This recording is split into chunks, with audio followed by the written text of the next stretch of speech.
Look at this poor cat, born disabled all because the owner forced inbreeding. Cats don't recognize their own siblings, but if they mate, damaged genes activate and ruin the offspring. Kittens will be born deformed, paralyzed, or face sudden death.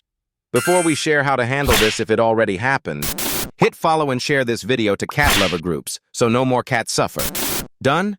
Let's continue. The main key is only one. Stop the cycle right now by spaying or neutering your cat.